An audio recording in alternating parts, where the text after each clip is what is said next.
अल्लाह के वास्ते पिंडाल में आकर बैठ जाए, बैठकर बयान सुनेंगे, इंशाअल्लाह लाभ होगा और बयान करने वाले को भी अच्छा लगेगा, खुशी होगी कि अल्हम्दुलिल्लाह आप लोग समझदार हैं, आप लोग अच्छे लोग हैं, ভালো মানুষ আছেন।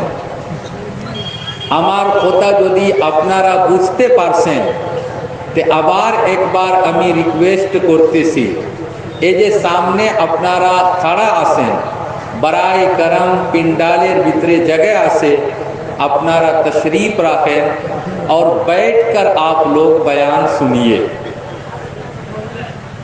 नंबर 1। नंबर 2,